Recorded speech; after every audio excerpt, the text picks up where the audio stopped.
예, 오늘은 이제 크리스마스를 맞아서 요한복음 한번 같이 살펴볼까 합니다. 요한복음 중에 이제 여러분께 같이 공유하면서 말씀드리고 싶은 꼭지가 한 22꼭지가 있어요. 그래서 하나하나 여러분과 함께 말씀을 나누고, 요한복음 하면은 요한이 편집한 복음이거든요. 그래서 저는 요한의 어떤 입장을 최대한 배제하고, 저는 요한의 입장이 예수님의 입장과 다르다라고 확신합니다. 왜냐? 요한복음을 전체적으로 읽었을 때 느껴지는 예수님의 그 행적과 예수님이 살다 가신 그 의미와 예수님의 원육성으로 듣는 예수님이 말씀하시는 부분, 그 부분만을 주로 따로 뽑아서 읽어봤을 때 예수님이 말씀하시는 본인의 삶의 의미라는 것은 조금 달라요. 그래서 이 요한복음은 요한의 어떤 입장이 너무 많이 들어가 있기 때문에 최대한 배제하고 예수님의 원육성을 우리가 같이 읽어보는 거, 그리고 그 육성을 통해서 예수님이 나는 왜 이 지상에 왔고, 나는 무슨 일을 했고, 나는 어떤 성취를 했다, 예, 이게 뭐다, 이 말씀하시는 거를 같이 들어보고자 합니다.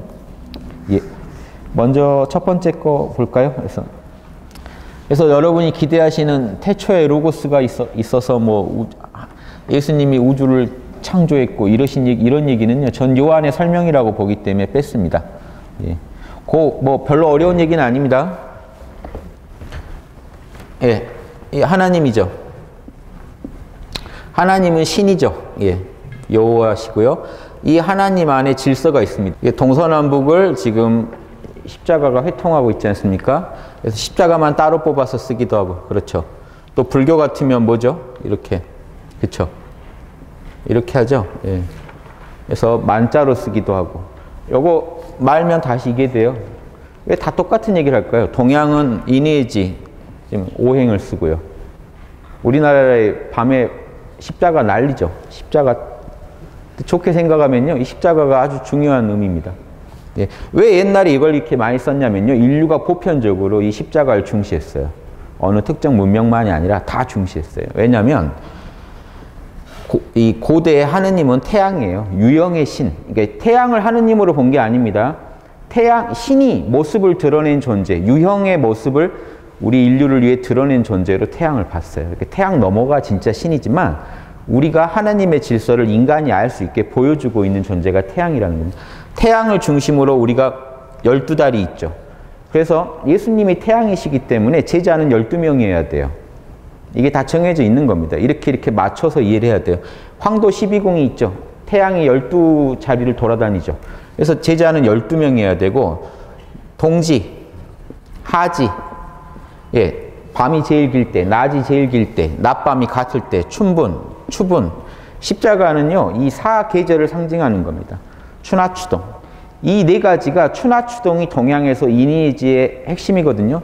우주에 추나추동이 있듯이 인간한테는 이니에지가 있다. 이게 우리 동양 정신인데요. 봄처럼 사랑하고, 여름처럼 화려하게 예절을 표현하고, 가을처럼 추상 같은 정의를 집행하고, 겨울처럼 씨앗이 정보를 품고 있듯이 어떠한 움직임은 없지만 옳고 그름에 대한 정확한 판단은, 지혜는 갖고 있어야 된다. 요게 다 우주에 있는 십자가를 보고 인류가 배운 지혜들이에요. 그래서 십자가로 표현합니다. 10,000년 전에 아메리카 인디언들 이야기 읽어도 십자가로 우주를 이해해요. 그리고 그 중심에 우리가 있어야 된다. 그래서 이런 십자가로 모든 걸 설명하는 겁니다. 그래서 앞으로 예수님이 십자가에서 돌아가셨다. 이것도 뭐겠습니까? 결국은 예, 하나님의 질서 안에서 완전히 하나가 됐다는 거예요. 이 불완전한 육신은 버려두고, 육신은 사망하지만 십자가를 통해서 온전한 하느님으로 부활했다는 걸 상징하고요. 이 십자가는 각자 너희 십자가를 지고 날 따라와라, 이런 얘기 하실 때 있죠. 자기 안에 있는 하나님의 질서예요. 하나님의 법. 자, 그러니까 하나님은 단순한 이런 질서만이 아니죠. 우주를 경영하는 주재자잖아요. 주재자가 따르는 이 법칙, 질서, 이게 지금 로고스거든요. 그래서 지금 요한은 예수님을 어떻게 이해했냐면요, 하나님과 예수님을, 이건 요한만의 이해 방식입니다. 예수님이 그렇게 얘기하신 게 아니에요. 그래서 제가 요한복음에서 이 부분을 얘기는 안 했습니다만, 알아는 두시라고 제가 얘기를 합니다. 태초에 로고스가 있었다. 요 질서, 이 질서가 예수님이라는 겁니다. 하나님, 주제자인 하나님은 여호와고 그 질서가 로고스. 이거 원래 나눌 수 있는 게 아니에요. 이해되시죠? 하나님과 하나님이 따르는 질서가 어떻게 나뉘어집니까? 하지만 태초에 로고스가 있었고 하나님과 함께 있었고 그래서 하나님이 우주를 창조할 때 질서대로 창조했을 거 아닙니까? 추나추동, 동서남북 다 질서대로 창조했죠. 인간을 하나 만들어도 다 이 질서에서 나왔죠. 그래서 이 온 우주를 창조하신 그 질서, 로고스를 예수님이라고 본 겁니다. 하나님과 동체로 본 거예요. 그래서 요한은 그런 철학적 입장을 예수님에 대해서 그렇게 이해했어요. 이거는 저는 요한의 입장이라는 겁니다. 예수님이 이렇게 얘기하신 적이 없다는 겁니다. 이해되시죠? 예수님은 이렇게 얘기를 안 하셨어요. 그런 그 따르는 제자들이 바라본 예수님은 아버지랑 한 몸이니까 태초부터 한 몸이었을 거고 그러면 태초의 우주를 경영하는 주제자와 그 경영자가 따르는 질서를 둘로 나눠봤을 때 이쪽이 예수님인가 보다라고 이해를 한 겁니다. 예, 이렇게 알아두세요. 요한복음은 이런 입장에서 즉 태초의 로고스가 인류가 하도 험하게 사니까 인류를 영생에 이르는 길을 열어주려고 이 로고스가 잠시 인간으로 모습을 보였다는 거예요. 원래 인격이 아니죠. 신이 잠시 인간으로 모습을 보여서 십자가에서 또 돌아가시면서 다시 하느님으로 복귀해야 되죠. 그런데 이런 얘기들이 예수님 얘기랑 안 맞는 건 뭐냐면요. 예수님은요, 나 가 있는 곳에 너희를 또 데려갈게. 이런 식으로 얘기한단 말입니다.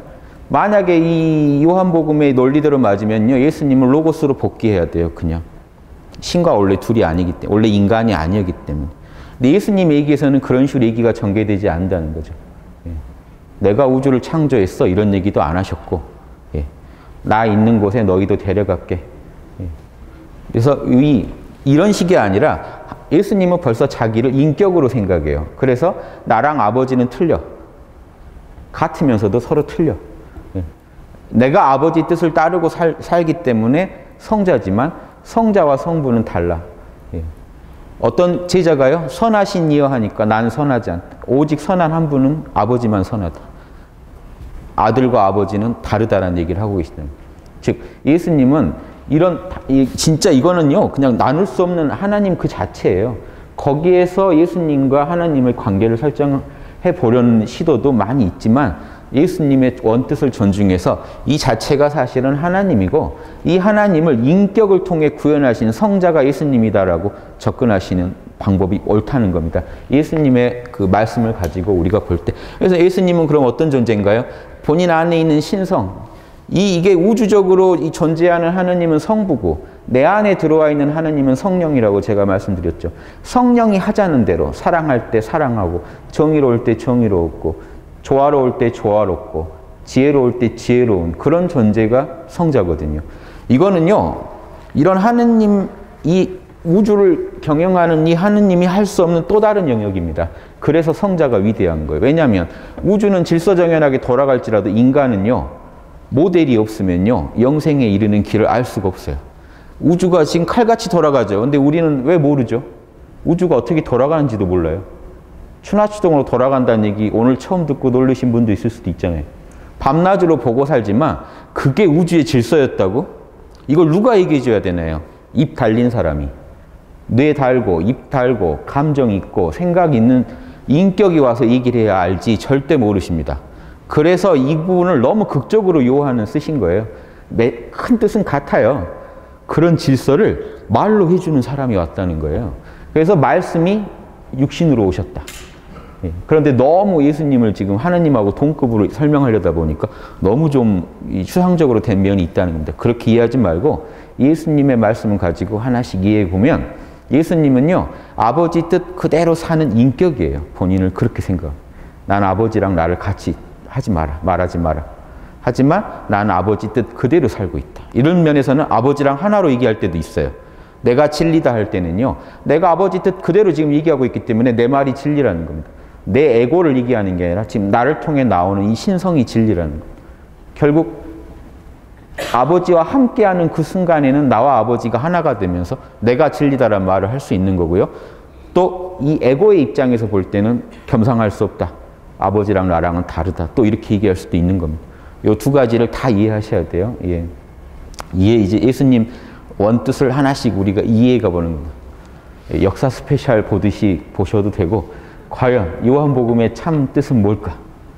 뭐 요즘 그 제목 붙이는 대로 충격, 뭐 예수님의 이 참 뜻은 뭐 이게 예수님의 이 살다 가신 뜻은, 이런 느낌으로 좀 흥미진진하게 한번 봐보세요. 이게 같은 자료도요, 약간 다른 시각으로 보면 달리 보입니다. 신기해요. 예, 늘 다니던 길도요, 내 마음이 바뀌면 다르게 보이거든요. 특히 경전 같은 거는요, 그게 심한 부분이에요. 내가 뭔가 이 삶에 대한 이해가 조금만 나아져도요, 경전에서 다른 게 보입니다. 그래서 이 경전은요, 죽을 때까지 읽어야 돼요. 우리가 그 성인의 수준에 도달할 때까지, 도달해도 또 재밌겠죠. 또 다른 재미가 있겠죠. 도달해 가는 과정에서는요, 매일매일 바뀌어요. 어제의 식견으로 보고 얻은 재미랑 오늘의 식견으로 또 보면 또 다른 걸 봅니다. 이게 왜 이런 게 있었지? 경전에 이렇게 쓰여 있는데 왜 나는 몰랐지? 이런 걸 매일매일 체험하시는 분이 매일매일 영적으로 성장하시는 분이고, 1년 전에 봐도 똑같고 2년 전에 본 걸 봐도 똑같다면요, 지금 상당히 정체되어 계신 거예요. 삶에 전혀 영적 진보가 없으신 삶. 혹시 내가 이렇게 예수님 수준인가? 이러지 마시고 좀 심각한 수준이라는 거예요. 매일매일 우린 진보해야 돼요. 우리가 그렇게 완벽한 존재가 아니거든요. 그래서 그런 관점에서, 자, 1차적으로 지금 저는 말씀드렸습니다. 예수님을 어떻게 이해하시는 게 옳은가? 예. 제 입장에서 한번 이제 저는 제 말씀이 맞는지 또 입증을 해드려야 되니까 요한복음을 통해서 한 구절 한 구절 읽어가면서 또 말씀을 나눌게요. 먼저 그 앞부분에 한 1장, 2장에서는 저런 얘기가 나옵니다. 이제 그거를 제가 빼고 바로 이제 한 3장 1절로 들어갈게요. 3장 1절에서 21절에서 무슨 얘기를 하냐면요, 바리새인 가운데 니고데모라는 사람이 있었는데, 제가 이 얘기 지금 빠뜨리고 왔는데, 이 요한복음을 하려고 할 때 제가 이제 늘 마음에 이제 신경 쓰이는 거는, 저는 웬만하면 제가 번역해서 하거든요. 그래서 성경을 영어를 번역해야 되잖아요. 저는 주로 한문 번역은 자신이 있는데 영어 번역은 시간이 좀 걸려요. 그래서 산상순 할 때도 힘들었거든요. 그래서 이거 그것 때문에도 하기 싫은데 이런 게 좀 있었어요. 그래서 다행히 지금 홍익학당에 홍익어학당이 생겨가지고요, 제 영어 자막을 많이 넣는 작업을 많이 해주십니다. 그래서 그분들께 의뢰해서 요한복음을 좀 번역해 주십사 해서 제가 이제 작년에 산상순 할 때 번역한 부분들하고 합친 겁니다. 새로운 부분을 번역해서. 그래서 이제 그분들 덕에 쉽게 지금 제가 요한복음을 하게 됐습니다. 예, 먼저 1절에요. 바리새인 가운데 니고데모라는 사람이 유대인 종교 지도자죠. 아주 좀 거물입니다. 이런 분이 이제 예수님 찾아와서 이렇게 질문할 정도면요, 이분도 되게 흔들린 거죠. 기존 지식층한테서는 절대 들을 수 없는 얘기를 예수님이 하시니까. 로고스의 증인이잖아요. 아버지 이래 라고 바로 얘기를 하는 겁니다. 이거 대단한 건데요, 인류에서 이런 성자가 귀해요. 예수님만 성자라고 생각하지 마시고요, 깊이와 역량의 차이는 있지만 많은 성자들이 있습니다. 구약에서는 그런 성자들을 선지자라고 하죠. 예언자나 선지자. 그분들 다 성자들이세요. 왜 어떤 게 성자라고 하느냐? 하나님, 아까 그 신의 질서를 상징하는 하나님이 무형입니다. 보이질 않고요, 무형의 세계이기 때문에요, 이거를 우리가 인간이 볼 수가 없고 들을 수가 없으니까 믿을 수가 없는 겁니다. 추나추동은 우린 늘 보지만 추나추동을 질서정연하게 만들어가는 이 무형의 신은 우리는 모르거든요. 오감의 세계가 아니기 때문에. 생각, 감정의 세계도 아니에요. 예, 그러면 이걸 영감을 통해서 직감으로 아시고 우리한테 생각과 말과 이런 모양으로 보여줄 수 있는 분이 나와야 되거든요. 그래서 여기는 제가 이제 성령, 우리 안에 있으면 성령이고 우주적인 입장에서는 성부라고 합니다. 같은 자리예요. 성부랑 성령이 다를 수가 없죠. 예. 아버지의 영입니다. 진리의 영이에요. 그래서 성령은 진리의 영이라고 요한복음에서 얘기합니다. 이 진리의 영이 우리 안에 있는데, 자, 성령이 우리 안에 있는데, 자, 여기다가 중간을 하나 설정할까요? 우리의 영도 하나 넣을게요. 원래 지금 같아요. 우리의 영도요, 약해지려면, 우리의 영이 사실은 성령입니다. 굳이 제가 한번 나눠봤어요. 성령과 여러분의 영. 여러분의 영은 사실은요, 성령과 다른 의견을 낼 수가 없어요. 따라서 같습니다. 여러분의 영을 찾으시면요. 그래서 예수님이 기도 드릴 땐 영과 진리로 하라는 게, 여러분의 혼부터 못 믿어요. 자, 보세요. 여러분의 혼은 뭐죠? 혼은 여러분의 지성. 여러분의 지성이 불완전하죠. 의지. 여러분은요, 꼭 진리를 의지하나요? 안 그렇죠. 예, 그 다음 뭐죠? 감정. 여러분은요, 진리에 맞게 울고 웃나요? 안 그래요. 내 욕심 때문에 울고 웃을 수가 있죠. 이 혼의 세계, 그 다음에 육의 세계가 있습니다. 자, 이 혼과 육이 분리되는 게 죽음이죠. 근데 예수님이요, 나를 따르면 영생한다 이 말은요, 죽을 때 혼과 육이 분리되지 않을 거다라는 확신입니다. 요거 아주 신비한 얘기인데요. 그러면 이 육신은 분명히 죽거든요. 왜냐? 이 육신은요, 여러분 가지고 가실 수 있는 게 아닙니다. 사도 바울이 뭐라고 했냐면요, 썩어 부패할 몸이라고 했거든요. 이거는 지구 거예요. 지구 걸 가지고 하늘나라를 갈 수가 없습니다. 영혼은 원래 하늘 거지만 육은 지구 거예요. 그러면요, 육이 아닌 또 다른 육, 썩지 않는 영적인 육을 만들어야 돼요. 여러분 안에서 찾아내셔야 돼요. 이게 영적인 파워예요. 엄청난 영적인 파워를 얻으신 분들만이 갖고 있는 이 영적인 몸, 썩지 않는 몸에 대해서 바울도 얘기하고, 우리가 부활의 날에 나중에 이거를 하늘이 한번 쏠 날이 온다라고 얘기하는 게 뭔가 한번 우리가 들림을 당할 거다. 휴건이 단체 부활이죠. 그런데 예수님의 이 요한복음과 생전 어록에 제일 가까운 도마복음을 보면요, 예수님은 그렇게 얘기 안 하세요. 지금 얻으라고 해요. 지금 너가 영생을 얻어야 죽음을 맛보지 않으리라. 나중에 단체 부활은요, 그거는 뭐죠? 뭐 패자부활전 같은 거라고 생각하시면 돼요. 제 느낌. 지금 얻으셔야 돼요. 예수님의 말씀은 지금이에요. 지금 영생을 얻어야 됩니다. 죽고 난 뒤엔 답이 안 나온다. 그러면 이 뭔가 얘기를 하셨다는 얘기예요. 지금 자료가 온전하지 않아서 그렇지 예수님은 이런 부분에 대해서 얘기를 많이 하셨을 거예요. 그런데 제가 그 자료를 찾다 놀란 게 도마복음에는 이런 부분에 대한 내용이 엄청 많이 나옵니다. 근데 지금 도마복음은 좀 정경이 아니라고 안 보시는데, 오늘 제 강의 요한복음을 듣고 이해하시고 도마복음을 보시면요, 도마복음도 별 얘기 아니고 요한복음하고 이어진다는 걸 아실 거예요. 여기까지 가주시면 아주 고맙겠어요. 뭐 제가 뭐 얻는 건 아닌데, 제가 좀 뭔가 이렇게 가슴이 뚫리지 않을까. 기존에 워낙 왜곡된 상들이 많아서 이런 얘기하기가 조심스럽지만, 저는 제가 확신을 얻은 게 있어서 말씀드리는 겁니다. 여긴 영의 세계죠. 혼의 세계. 여러분 지금 기도드릴 때 혼으로 하면 안 돼요. 영으로 하셔야지. 영으로 하시려면요, 영은요, 순수한 양심의 세계고 여러분 직관의 세계입니다. 양심과 여러분의 직관은요, 성령과 이배되지가 않고 성령과 하나예요. 성령의 뜻을 대변하기 때문에 여러분 안에 이미 성령이 다 있으세요. 교회를 다니건 안 다니건 다 있으세요. 요한복음을 잘못 해석하면요, 꼭 교회 다녀야 생길 것처럼 얘기를 하시는데, 바리새파들한테 예수님이 뭐라고 하시냐? 바리새파는 예수님 믿지도 않죠. 그대들 안에 이미 천국이 있다라고 얘기를 합니다. 왜 그런데 일반인한테 없겠어요? 예수님이 독사의 자식들이라고 한 사람들 안에도 이미 천국은 있다라고 성경에서 얘기하고 있거든요. 여러분 안에 있습니다. 왜냐? 여러분 안에 하느님의 질서가 없다면요, 여러분 지금 존재하실 수가 없어요. 이게 하느님을 무시하는 행위입니다. 나는 하느님 없어도 잘 살고 있었는데 하느님한테 한번 의지해 볼까 해. 이게 지금 말이 되는 얘기입니까? 하느님이 없다면 우주가 존재할 수도 없고 굴러갈 수도 없어요. 여러분이 보고 듣고 말하고 할 수가 없어요. 여러분 존재의 본질이기 때문에.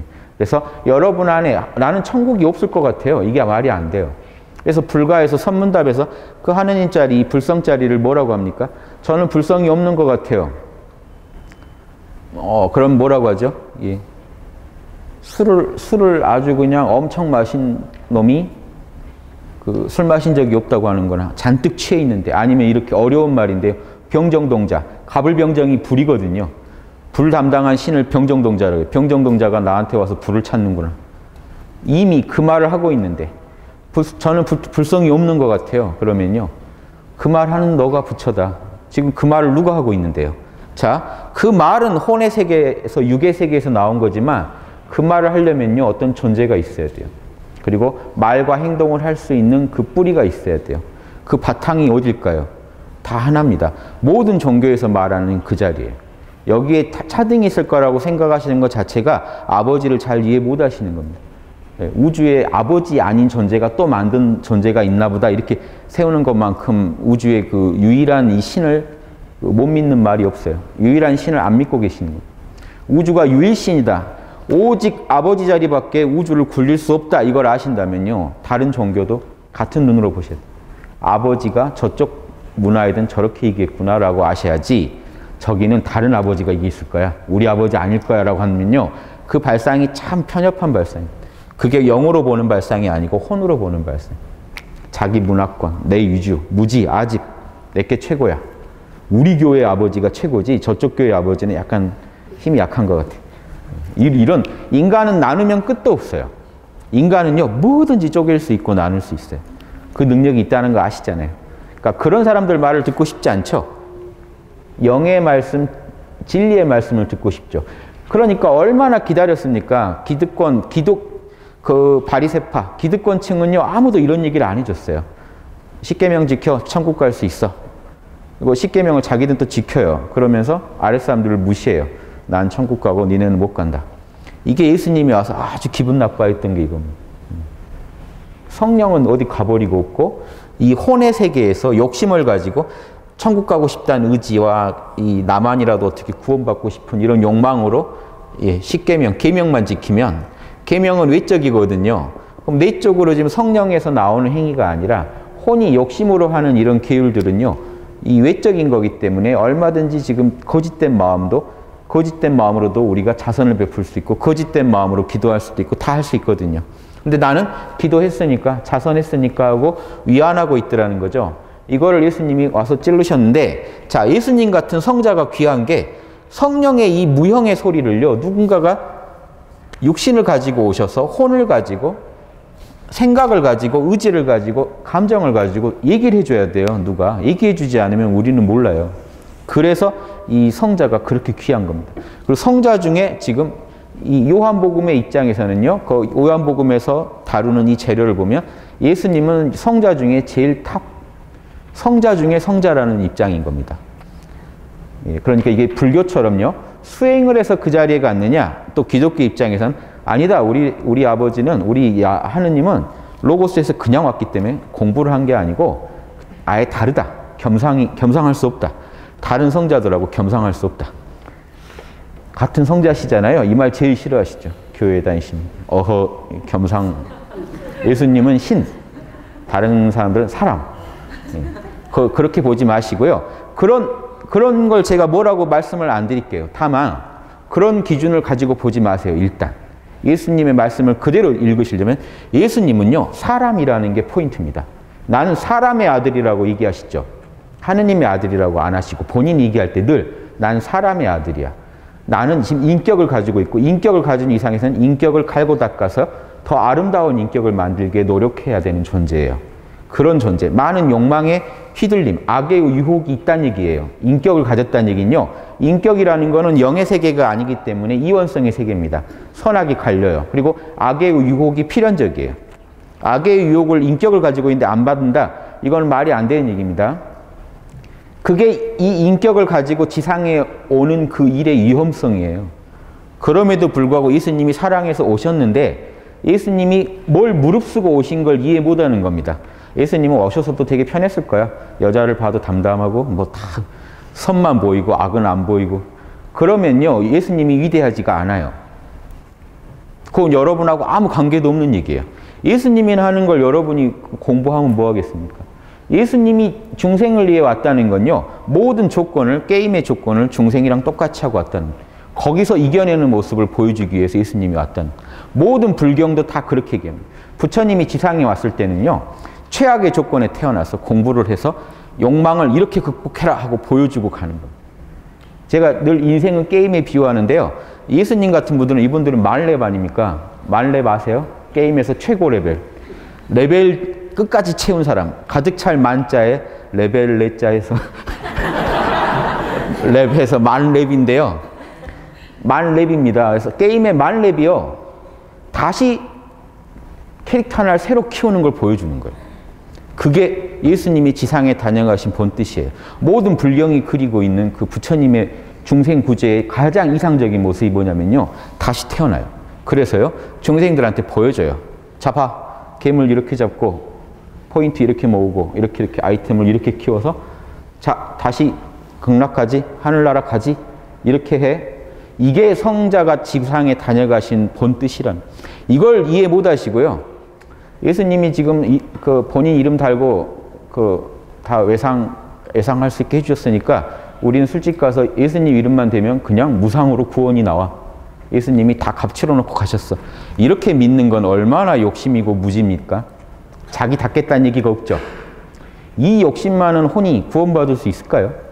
예수님이 그런 분들 구원하려고 오신 게 아닙니다. 그런 분들은요, 예수님이 이러실 거예요. 나의 무리가 나의 양이 아니다. 내 양이라면 내가 하는 말 알아듣고 내가 뭐 때문에 왔는지 알 텐데 전혀 그런 얘기를 하는 거 보면 내 무리가 아니다라고 할 겁니다. 왜냐? 예수님이 산상수훈을 통해서 계속 얘기하시는 건 여러분의 인격의 전면 개조예요. 나 믿으면 구원한다는 말 안 하세요. 마태복음에서 뭐라고 하나요? 주여 주여 하는 자가 천국 갈지 못할 거다. 난 니들 모른다. 아버지의 뜻을 실천하는 자만이 간다. 여러분의 육과 혼을 통해서 하나님의 성령의 질서, 사랑과 정의가 하나로 딱 만나면 뭡니까? 황금률이에요. 내가 상대방이라면 원할 그거를 상대방한테 해줘라. 반대로 말하면 뭡니까? 내가 상대방이라면 원치 않을 그거는 상대방한테 하지 마라. 이게 사랑과 정의의 극치입니다. 황금률만 지키면 된다는 겁니다. 황금률을 실천하는 사람이 예수님 제자지 이거 안 지킨 자는 내 제자 아니다. 이웃을 내 몸처럼 사랑하지 않는 사람은 내 제자 아니다. 이렇게 얘기하셨잖아요. 근데 이런 거 볼 때 눈을 풀고 보세요. 그러다가 나를 믿으면 되느니라. 오, 오케이. 좀 뭔가 노력하라는 구절에서 눈이 흐려지고 공짜로 뭐 준다 하면은 눈이 번쩍 떠지는 이런 식의 수행은요. 남이 뭐라고 하기 전에 본인 안이 공허해요. 내가 이렇게 해서 가면 죄 많이 지은 사람도 와서 11조 내고 천국 가고 그럼 나도 착하게 살려고 한 게 제 무의미하지 않나요? 좀 더 탕하로 살다가 회개할 걸. 뭔가 지금 예수님의 의도가 전혀 먹히지 않고 있다는 겁니다. 예수님은 아니에요. 마음으로라도 간음하지 마라. 마음으로라도 딴 생각하지 마라. 속으로라도 죄 짓지 마라. 이 말씀은 어디 가고 없고 예수님 믿으면 예수님이 그냥 술집에다가 아주 그냥 돈을 두둑히 줘가지고 예수님 하면 이렇게 바로 술 나오고 뭐 나오고 우리 대신 다 싸주셨어. 우린 그냥 가서 구원 하나 주세요. 그래서 받으면 돼. 그 티켓 받고 바로 하늘나라 그냥 그대로 가는 거야. 요게 참 와닿죠. 저도 그랬으면 좋겠어요. 저도 속으로서는 왜 이렇게 해야 되나? 그렇게 해주셨으면 좋겠다. 이 마음이 있지만 내 양심이 그렇지 않다고 얘기를 하잖아요. 우리 양심이 그건 좀 아닌 것 같다라고 얘기하잖아요. 그래서 그런 부분에서 지금 예수님이 성자가 이 인류에게 위대한 존재인 이유가 보이지 않는 아버지를 얘기해 줄 수 있는 존재는 성자밖에 없어요. 그래서 저 선생님이 예전에 하신 얘기가 자연은 말 없는 성인이고 성인은 말하는 자연이다. 추나추동은 성인이죠. 자연 질서 그대로 사는 존재죠. 자연은. 그런데요. 말을 못 해줘요. 성인은요. 말하는 자연이다. 말을 해줘요. 사랑해야 돼. 황금률 지켜야 돼. 뭘 해야 돼. 요 얘기를요. 우리 인간의 곁에서 얘기해 줄 수 있는 이게요. 대승불교의 극치입니다. 예수님은요. 그래서 저는 항상 주장합니다. 예수님과 이런 복음과 전태승경전을 따로 보지 않아요. 편협한 시각으로 안 보면요. 예수님의 이 복음이야말로 대승불교의 극치고 선구예요. 대승불교 경전들이 이 신약성서보다 뒤에 나온 게 많거든요. 전에 나온 걸 제가 잘 몰라요. 신약성서가 더 빨라요. 신약성서에서 그리고 있는 이 보살상이라는 건요. 중생구제를 위해 자기를 희생한 이 목자 얘기가 나옵니다. 예수님이. 진짜 목자는 양들을 위해 자기를 희생한다. 이런 발상이요. 어느 대승경전보다 먼저 나오고 있다는 거 아셔야 돼요. 대승불교가 기독교 영향을 받았다는 게 저는 그걸 확신하거든요. 아미타불은요, 예수님의 다른 모습이라고 봐요. 왜냐? 아미타불 신앙 자체가 인도 북서부에서 시작했는데 거기가 기독교 최초 도래지예요. 기독교가 처음 들어간대요. 예. 캐시미르 지방. 거기서부터 아미타불 신앙이 퍼지는데 서방에 극락이 있다. 거기 극락의 교주가 아미타불인데 아미타불 이름만 해도 극락 가게 해준다더라. 불교에는 원래 이런 얘기가 없었습니다. 초기 불교에 어디 극락을 가요?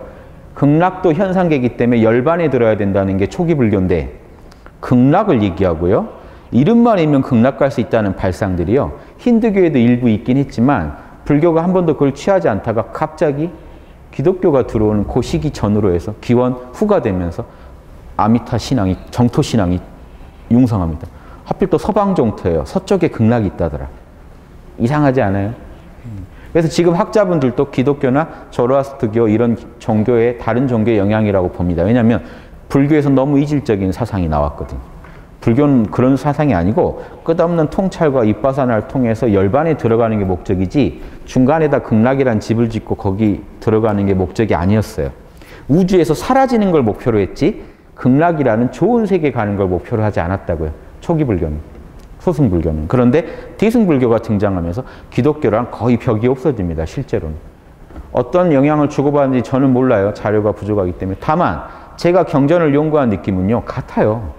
용어만 바뀌어요. 지금. 관세음이라고 부르고 여기서는 아미타라고 하고 저쪽은 지금 예수님이라고 하는데 제가 화엄경을 요즘 강의하지만 화엄경을 연구한 입장에서 보면 십지보살들을 말하는 겁니다. 극락의 주인이 십지보살이에요. 불교에서. 화엄경에서 최고의 만렙. 10레벨까지 있는데 10레벨이라는 거예요. 왜 10레벨을 유지할까요? 더 넘어가 버리면 신의 영역이에요. 하느님은 인간을 못 도와주죠. 그래서 성자 중에 최고의 성자를 화엄경에서 십지보살이라고 합니다. 인간의 육신과 말과 이런 걸 다 할 수 있는 진리 그 자체. 진리이면서 인간의 중생성을 버리지 않는 존재.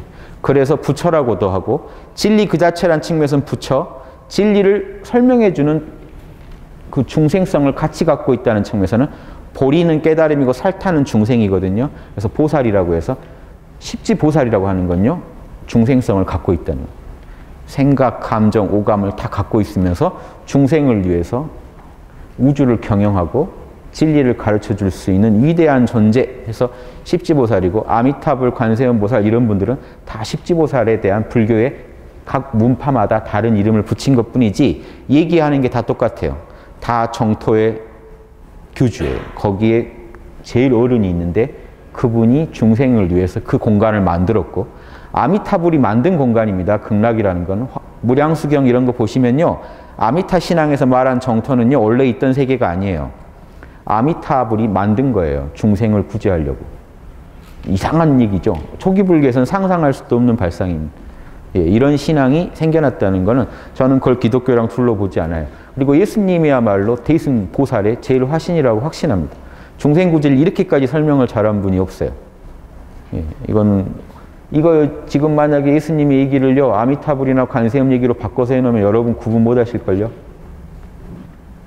그렇다고 제가 하진 않겠지만 못 하실 거라는 거예요. 그렇게 같은 얘기예요. 화엄경에는 어떤 얘기까지 나온지 아십니까? 십지보살이 하는 작용 중에 하나가요. 지상에 태어나가지고 다시 수행을 해가지고 성불하는 모습을 보여준답니다. 딱 예수님 얘기죠. 예수님은 그렇게 이해하셔야 됩니다. 예.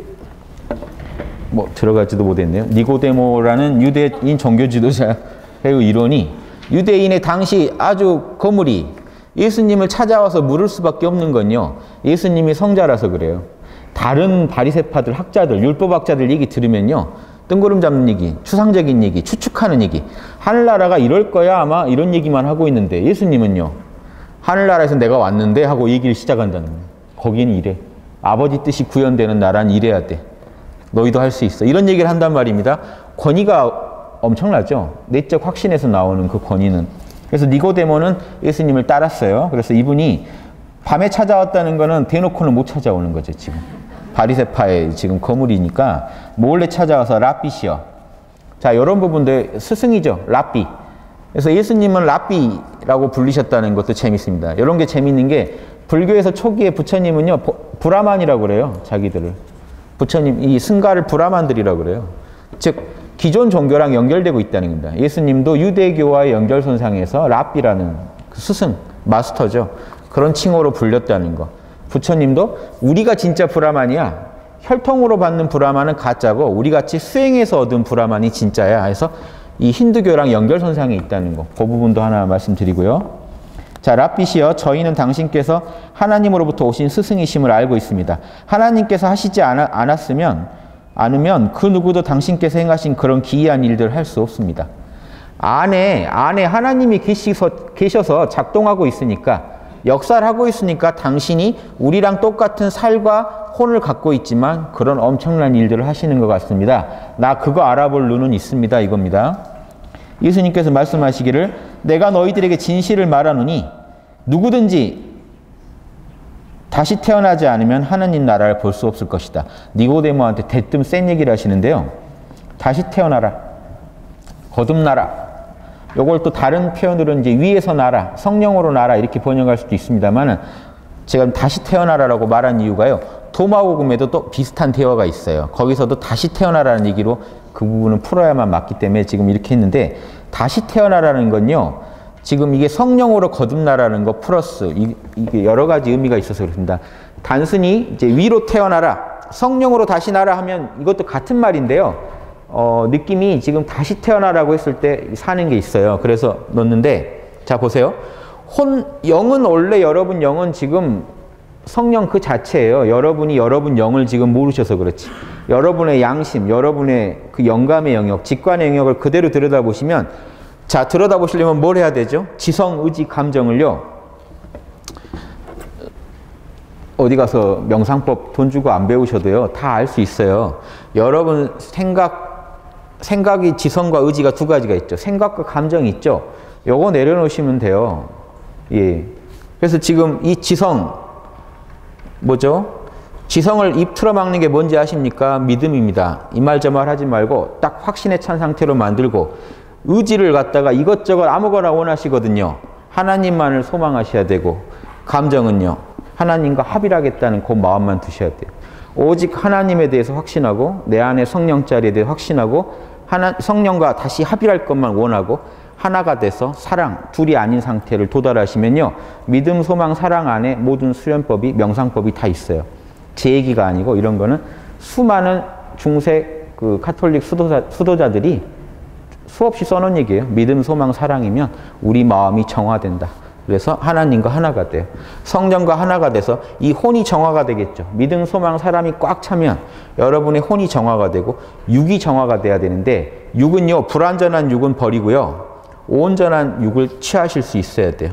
그래서 여러분 영은 다시 살아나게 되고 여러분 영인 지금 원래 살아있지만요. 여러분이 지금 여러분 안에서 성령을 못 느끼시죠. 그런 영을 죽은 영이라고 합니다. 영이 죽은 건 아닌데 여러분한테 있어서는 죽은 영이에요. 여러분한테 있어 산 영이 된다는 게 성령으로 거듭나는 거고 성령의 체험을 하시는 거예요. 근데 성령만 체험해서는 안 되고 여러분 혼이 정화돼야 되고 성화라고도 하죠. 성스러워져야 되고 여러분 육신이 불완전한 육신은 벗고 온전한 육신을 입어야 돼요. 왜 그러냐면요. 이거는요. 중세 아퀴나스나 이런 신학대전을 보면요. 체계적으로 얘기가 나옵니다. 왜 이 육을 기독교에서는 포기하지 않느냐.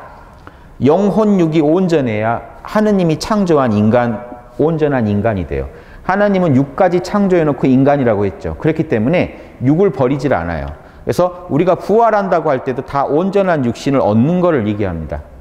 예. 예수님이 부활하는 이야기가 왜 성경에서 중요하냐면요. 새로운 육신을 가지고 나타나시죠. 그게 왜 중요하냐면요.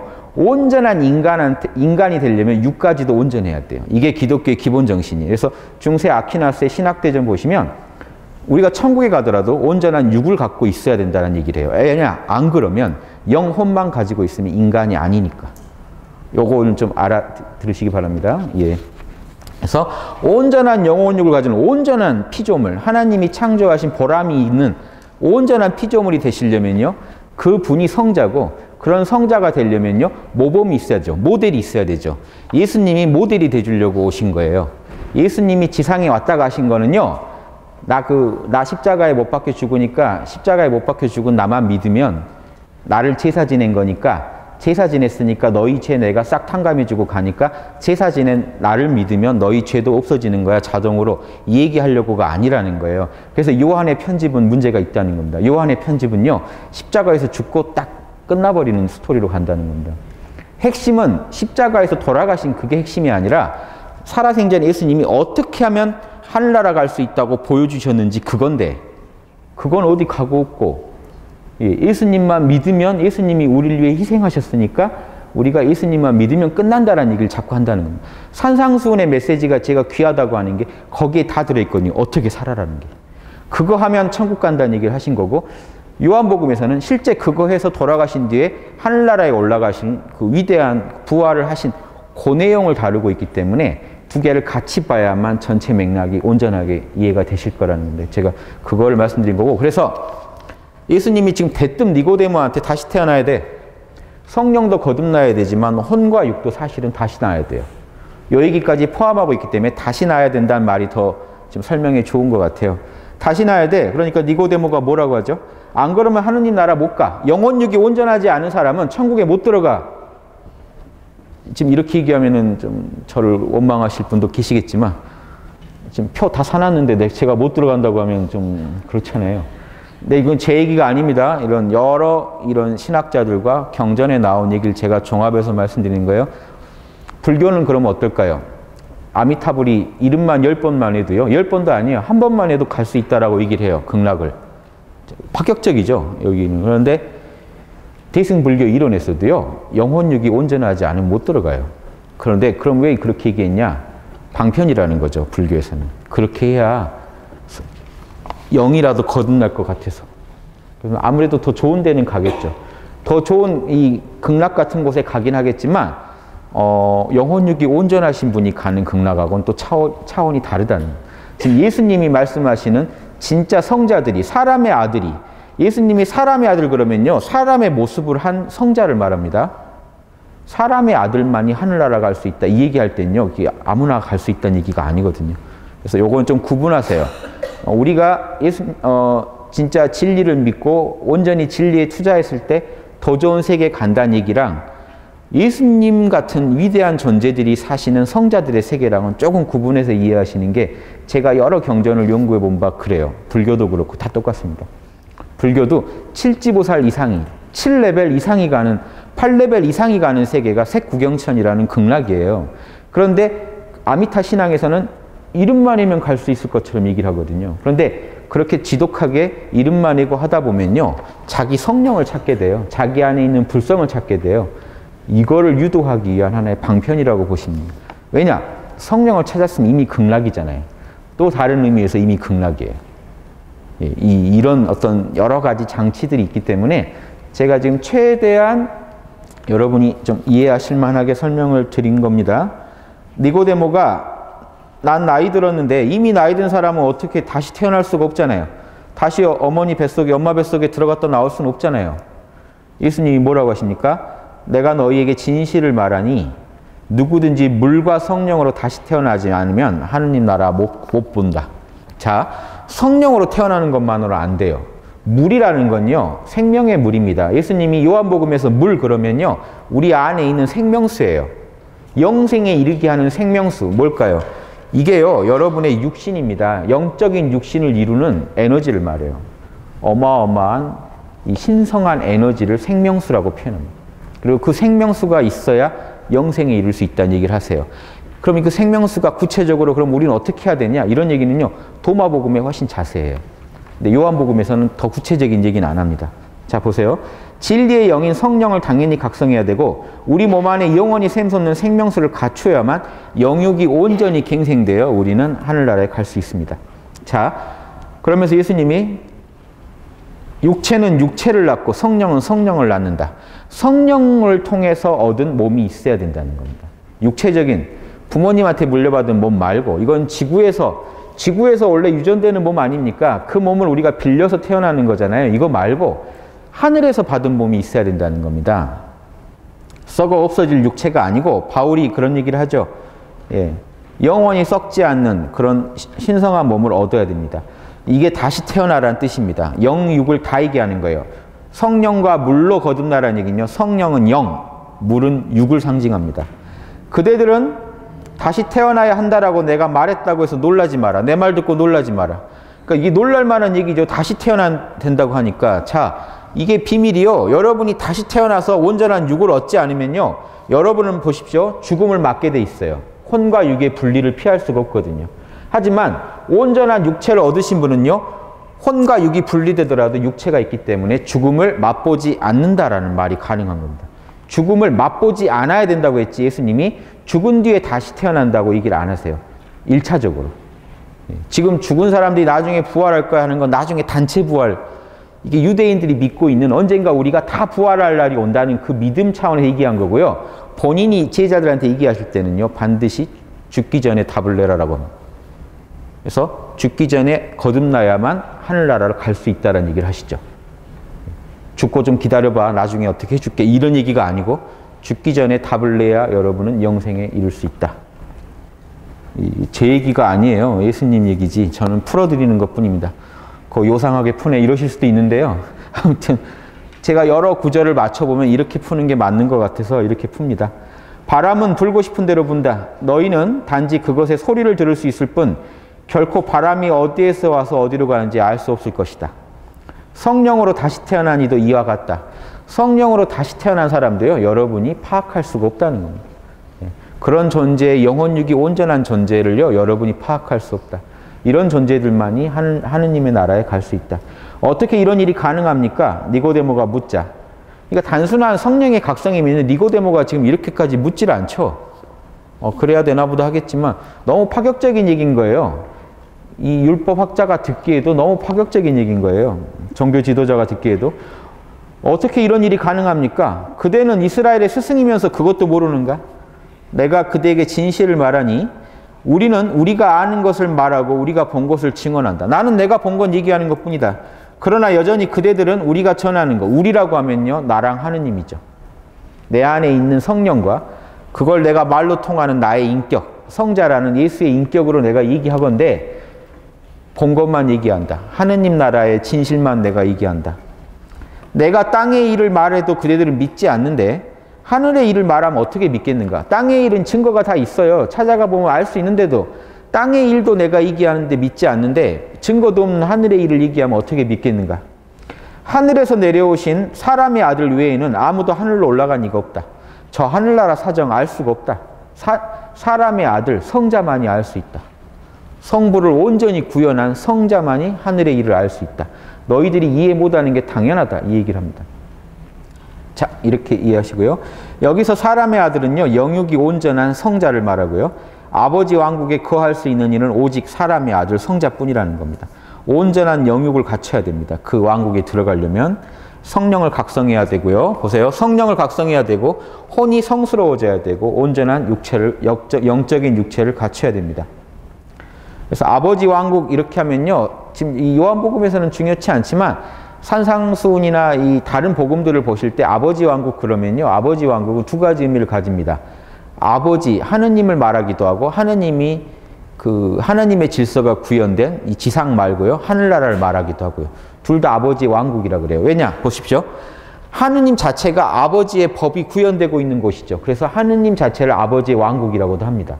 또 이 법대로 통치되고 있는 지상보다 더 고차원의 세계를 아버지 왕국이라고도 해요. 그러니까 난 아버지한테 가야 돼. 이 말이 지금 여러 가지 의미가 있죠. 다시 아버지랑 하나가 돼서 내 온전한 능력을 다시 되찾아야 되라는 뜻도 있고요. 아버지의 질서가 구현되어 있는 지상 세계 말고요. 아버지의 질서가 무시되고 있는 지상 말고 아버지의 질서 그대로 돌아가고 있는 하늘에 있는 왕국에, 천국에 가야 돼라는 의미도 있습니다. 그런데 그럼 이 말씀 지금 오해하시면 그럼 예수님밖에 그 세계는 못 가나 보다 하시는데 그게 아닙니다. 예수님이 와가지고 다시 지금 그 하늘나라에 가는 방법을 다 내가 보여줘서 앞으로는 누구나 갈 수 있게 하겠다는 겁니다. 그래서 그 본인 제자들한테 너희도 내가 데리고 가마. 그 천국에는 아버지 왕국에는 거처할 데가 많다. 내가 거처 미리 알아보러 가니까 나중에 너희도 다 올라올 수 있다. 하늘나라 가는 법을 얘기해 주려고 오신 거예요. 예수님은.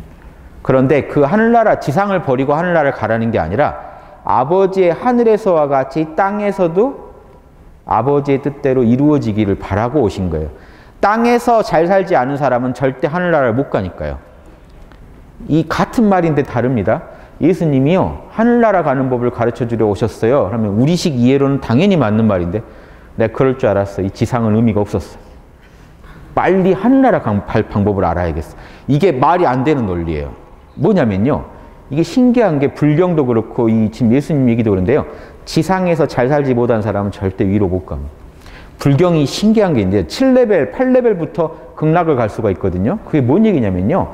7레벨, 8레벨이면 지상에서 끝내주게 살 수 있는 존재가 돼요. 법 없이도. 그런 분이 하늘나라를 갈아요. 신기하죠. 지상에서 못 사는 사람은 못 가요. 영혼육이 온전하다는 것은 지상에서 아버지의 뜻대로 하늘의 질서가 통하는 이 아버지의 뜻 그대로 자신의 마음을 경영하고 자신의 육신을 경영할 수 있는 사람이라는 뜻이거든요. 그런 사람만 천국에 갈 수가 있어요. 지금 천국 갈 궁리하신 분들은 못 가죠. 바리새파들이 그랬죠. 최소한의 10계명 정도만 지키고 나는 천국 간다 하고 설레 있는데 그분들한테 냉정한 얘기를 한 겁니다. 니고데모한테 센 얘기 한 얘기가 뭐냐면요. 너 완전히 다시 안 태어나면 못 가. 당연히 천국행 티켓 끊어놨다고 생각한 사람한테 못 갈걸? 센 얘기죠. 그럼 놀리죠, 이 사람이. 넌 이스라엘의 스승인데 왜 그것도 모르지? 하면서. 지금 너 하늘나라 모르지? 이겁니다. 난 아는데. 난 거기서 왔거든. 지금 이 얘기를 하시는 거예요. 난 아는데, 근데 너 내 얘기하면 믿을 수 있냐? 내가 지상의 얘기를 해도 못 믿는데 하늘나라 얘기하면 못 믿을걸? 예. 지금 너가 생각하는 그런 거 아니야 라는 얘기를 해버리는 거예요. 그럼 지금 바리새파 이상으로 지금 우리가 신앙을 잘하고 있을까요? 십계명도 잘 안 지키기 힘들거든요. 바리새파들은요, 당시 이스라엘의 양반들이에요. 십계명은 철저히 지키는 사람들입니다. 그걸로 이렇게 목에 힘이 들어간 사람이에요. 쌍것들, 난 양반인데. 그거 예수님이 못 참으신 거예요. 야, 너네도 못 가거든? 못 가는 거 똑같거든? 예수님의 말씀은 이거예요. 이해되시죠? 그러니까 십계명을 잘 지킨 사람한테 예수님은 독사의 자식이라고 한 겁니다. 못 지키는 사람은 아예 얘기도 안 했어요. 잘 지키는 사람들한테 니네들 못 간다는 얘기를 하고 싶었던 거예요, 예수님. 오히려 순수하게 아버지 뜻대로 살려고 한 그 사람들이 간다. 이런 메시지를 예수님이 지상에 다녀가신 의미를 곱씹지 않으면요, 뭐 성탄절이라고 우리가 오늘은 뭐 하고 놀지 이게 아니잖아요. 예수님이 지상에 다녀간 날을 그래도 기념하는 날이니까 한번 좀 생각해 보시는 게 좋지 않을까. 그래서 온전한 영혼육을 가진 인간이 되라. 그런 인간들. 먼저 인간이 되라 이런 말이 아주 중요합니다. 인간이 된 사람이 하늘나라도 간다. 이렇게 이해하시면 좋겠습니다. 자, 그 다음 얘기 좋아요. 모세가 광야에서 지팡이 위에 매단 청동뱀을 들어올린 것처럼 사람의 아들도 들어올려져야 된다. 요 구절을 지금 많이들 보실 때, 아, 십자가에 매달려야 된다는구나. 역시 예수님이 십자가에 매달리기만 하면 우리는 구원받는구나. 지금 이렇게 이해하시는 구절 중에 하나인데, 뜻을 잘 아셔야 됩니다. 모세 때요, 사람들이 죄를, 하느님하고 모세를 거부하다가 뱀한테 물려서 엄청 죽었어요. 모세가 하느님한테 이제 간청을 합니다. 하나님한테 살려달라고, 방법이 없냐고 하니까 청동뱀을 만들어서 장대 높이 들고 있으면 사람들이 그 청동뱀을 보면 소생한다는 거예요. 다시 살아난다. 보고 살아났어요. 즉 성자를 그렇게 사람들이 우러러보고 믿고 따르면 소생한다는 얘기지, 나도 그러면 그 장대에 매달려 죽으면 죽은 나를 보면 다 소생할 거야, 이런 메시지가 아닙니다. 들어올려져야 된다. 내가 들어올려져야 된다는 얘기는요, 들어올려져야 사람 모두가 볼 수 있거든요. 내가 높이 솟아서 사람들이 다 나를 보고 예수님이 어떻게 사시다가 하늘나라 어떻게 가셨지, 예수님이 구체적으로 보여주는 삶의 모습을 보고 믿고 회개하고 따를 때 천국 가는 비법을 알게 될 거란 얘기입니다. 여기까지 읽어내시지 않으면 안 돼요. 답이 안 나와요. 그 예수님 집에다 십자가 걸어놓고 나는 봤는데 뭘 내가 더 어떻게 해야 되나, 그런 게 아니에요. 청동뱀이 들어올리듯이 들어올려야 된다는 건요, 사람의 아들은 보세요, 인간의 모습을 한 하느님이에요.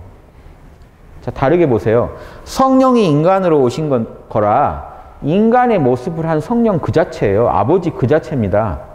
영혼육을 갖고 있는 아버지예요. 그러니까 인간이면 다 우러러봐야 돼요. 그게 성자가 지상에서 사람들한테 도와줄 방법입니다. 다 나를 봐라. 내가 어떻게 말하되, 어떻게 행동하되, 어떻게 생각하되, 어떻게 기도하되, 이걸 보고 따라해라. 그러면 다 영생에 이를 수 있다. 내가 영생에 이르는 법을 온몸으로 보여주마, 이겁니다. 이게 예수님의 지금 메시지라고 보셔야 돼요. 그래서 인자는 들려야 됩니다. 왜냐? 모두가 우러러 볼 수 있어야 돼요. 그래서 그분을 보고 따라할 수만 있으면 됩니다. 동양에서는 이걸요, 환극이라고 그래요. 예, 임금황자, 극치극자에서 환극의 상징이 뭔지 아십니까? 우리 기와집 있죠? 정자 생각하시면 돼요. 동서남북 사방에서 우러러 볼 수 있는 사람을 환극이라고 그래요. 모든 권력의 극점입니다. 그래서 환극이래요. 경영자. 동서남북을 경영한다. 이걸 지금 모양으로 그려놓으면 십자가입니다. 자, 예수님 여기 계시면요, 동서남북의 모든 사람들은요, 예수님을 보고 따라서 예수님의 통치권이 쫙 펼쳐지게, 모든 사람 안에서 성령이 살아나게 해야 예수님이 우주의 진정한 주제자가 되고 환극이 돼요. 그게 인자의 의무입니다. 인자는 그렇게 살아야 돼요. 사람의 모델이기 때문에, 진짜 사람이기 때문에 사람 중에 사람이라고 보시면 돼요. 사람의 아들은. 사람 중에 사람이니까 모든 인간들이 어떻게 살아야 할지 모를 때 예수님을 보면 알 수 있다는 거예요. 아, 그러게 살아야지. 황금률 지켜야지. 예수님이 그 제일 강조하신 건 두 개 아닙니까? 경천애인, 우리말로. 하느님 사랑해라. 이웃을 네 몸처럼 사랑해라.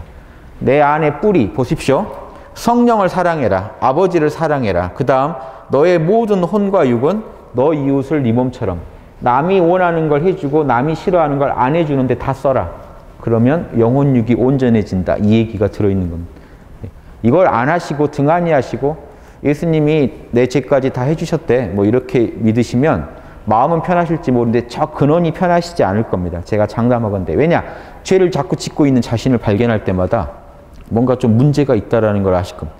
이상하게 죄가 다 갚아졌다는데 왜 나는 계속 죄를 짓고 있을까? 요 죄는 괜찮을까? 뭔가 이상한 문제가 생겨요. 교리적으로. 여러분 죄가 진짜 다 탕감됐다면 여러분 죄를 짓지 않으셔야 돼요. 황금률이 막 건들면 황금률이 막 터져 나와야 돼요.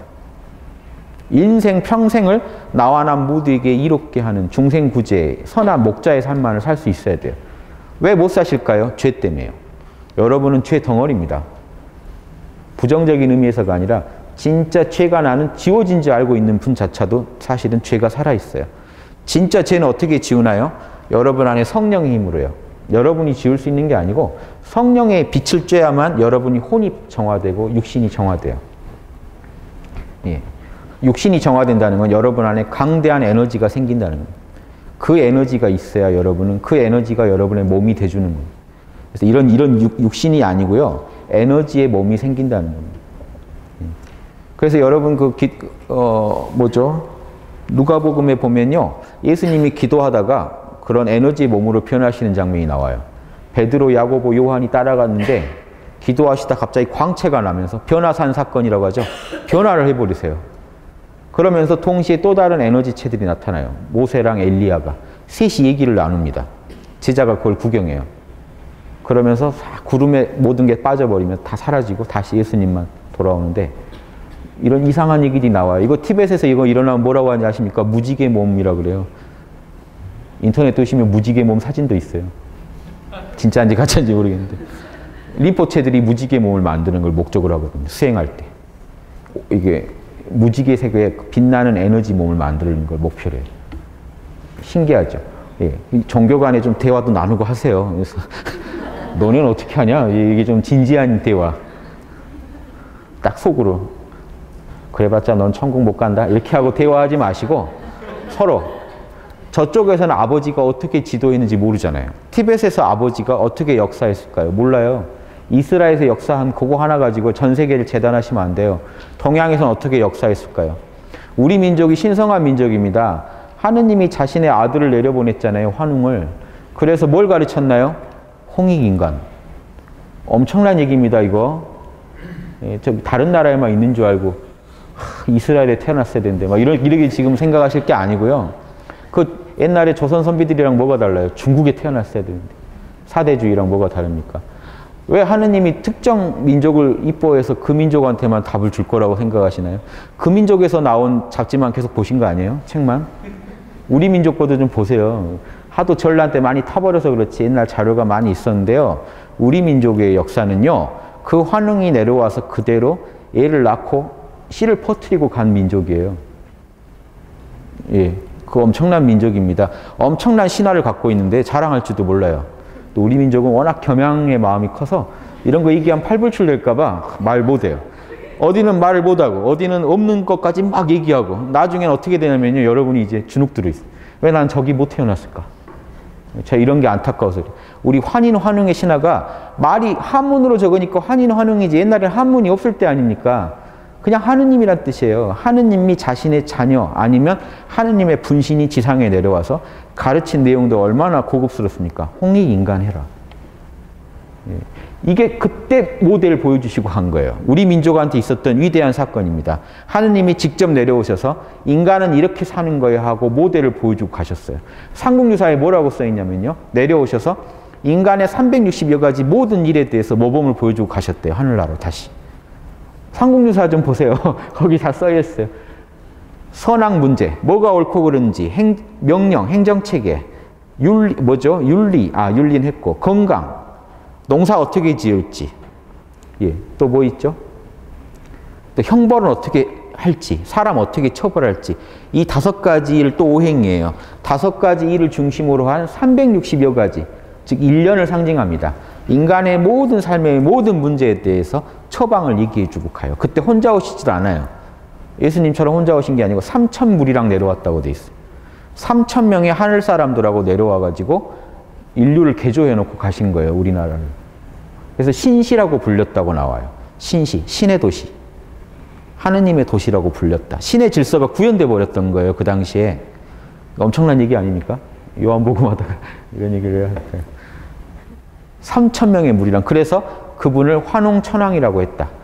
환웅도 하느님이란 뜻인데 천왕이라는 것도 하늘에서 온 임금이란 뜻이죠. 이게 메시아입니다. 우리 개념에. 하늘에서 온 왕. 하늘에서 와서 인간의 모습을 하고 와서 인간을 통치해 주시는 황극, 위대한 존재. 이게 메시아란 뜻이거든요. 메시아가 그리스도가 지금 우리말로 동양에서 황극이라고 하는 겁니다. 메시아가. 황극이 되려면 안으로는 성인이고 내성외환 그러죠. 밖으로는 왕이어야 돼요. 저 이스라엘에서 메시아가 어떤 뜻이죠? 그 그리스도. 예. 뭔 뜻이죠? 기름 부은 자. 기름 부음을 받는다는 건요, 왕한테만 기름 부음을 해줍니다. 원래 왕 같은 존재예요. 안으로는 예언자, 밖으로는 왕, 다윗 같은 왕, 위대한 왕. 지금 유대교에서 예수님을 메시아로 인정 안 하는 이유도요, 왕이 못 됐기 때문에 그래요. 근원적으로 왕을 못 하시지 않았냐, 즉 이스라엘을 로마로부터 구원 못 시켜줬지 않느냐, 영적으로만 가르쳤지. 그러니까 선지자지 그 메시아는 아니지 않느냐라는 말이 나오는 건요, 이 이스라엘에서도 이 정확한 이 황극의 위대한 황극은 동서남북을 다 통치해야 되잖아요. 통치가 핵심이거든요. 가르쳐주고 통치하고 이 모든 걸 다 할 수 있어야 돼요. 하느님의 뜻을 인간한테 가르쳐주고, 예언자, 선지자. 인간의 죄를 하느님한테 고해서 탕감하는 걸 도와주고, 제사장. 그리고 인간을 통치해주고, 왕. 3가지를 다 할 수 있어야 메시아라고 합니다. 그래서 지금 예수님은, 요한복음은 어떻게든 예수님을 메시아라고 그리려고 뭘 합니까? 자기를 십자가에 바쳐서 어린 양, 자기를 제물로 삼아서 제사를 지냈으니까 제사장. 아버지의 뜻을 가르쳐줬으니까 예언자. 그 어떤 여자가 와서 발에다 기름을 부어줬으니까, 그리고 메시아고, 마지막 딱 죽을 때 그러니까 빌라도가 굳이 이스라엘의 왕이라고 쓴 편말을 붙입니다. 이래서 어떻게든 메시아라는 얘기를 하려는 거였어요. 요한의 이 요한복음을 쓴 의도는 어떻게든 예수님이 메시아라는 걸 입증하려고 했지만 유대인들이 그건 이제 너무 억지다라고 판단했기 때문에 안 받아들인 겁니다. 그런 부분도 좀 이해하시면 좋겠어요. 요 삼위일체가 돼야 원래 메시아입니다. 그러니까 예수님 재림 얘기가 나오는 겁니다. 그때 제대로 메시아 모습을 못 보여줬거든요. 다시 오셔서 분명히 새하늘 새 땅을 열어서 새로운 이스라엘 만들 것이다. 예루살렘을 만들 것이다. 이게 그 염원이 생긴 이유도 요한계시록이 나오게 된 것도 그 염원 때문이에요. 제대로 된 메시아의 모습을 보여줄 날이 올 거다. 유대인 니들 한번 큰 코 너를 기다려. 예수님이 직접 보여줄 거야. 이게 요한계시록의 핵심입니다. 이제 이렇게 이해하시면 좋겠습니다. 결국 다 한 장도 못 했나요? 제가 문제죠. 14절부터 다시 할게요. 한 5분 쉬고 다시 하겠습니다.